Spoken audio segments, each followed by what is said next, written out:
Assalamualaikum warahmatullahi wabarakatuh. Perkenalkan, nama saya Lutfi Maulana Firmansyah dengan NPM 042. Di sini, Lutfi akan menjelaskan tentang swamedikasi. Jadi, swamedikasi ini tujuannya bukan sekedar asal minum obat ya teman-teman. Hari ini kita akan ngebahas tentang swamedikasi, obat apa yang sebenarnya boleh dikonsumsi sendiri agar tetap aman.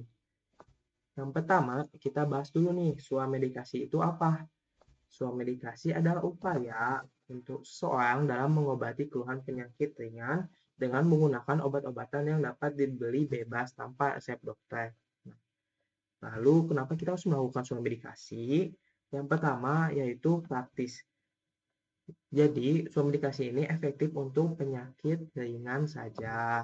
Yang kedua, yaitu efisien, di mana swamedikasi ini dapat menghemat biaya dan waktu tanpa harus antri di rumah sakit maupun di klinik.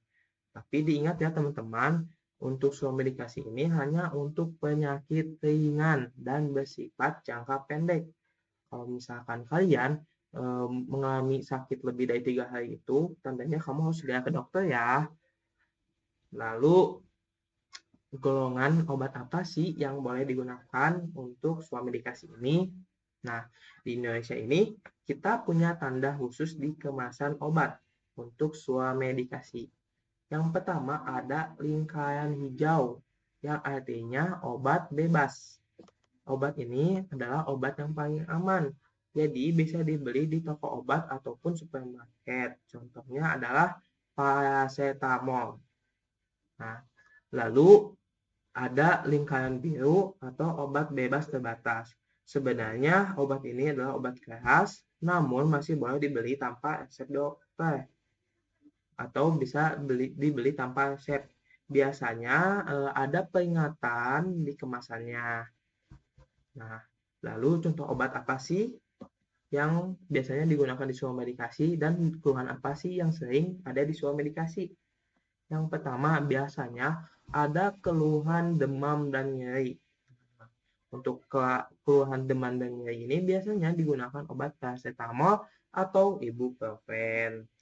Nah, lalu untuk keluhan flu dan batuk, kita bisa pakai antihistamin CTM. Dan yang ketiga yaitu keluhan sakit mah, bisa digunakan obat antasida.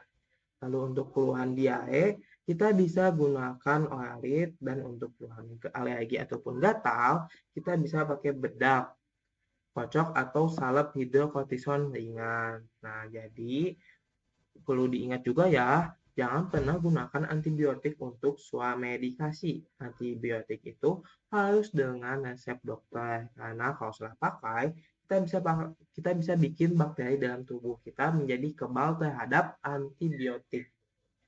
Nah, seterusnya kita ada singkatan nih, ada rumus dagu sibu yang harus diingat. Jadi dagu sibu itu apa sih?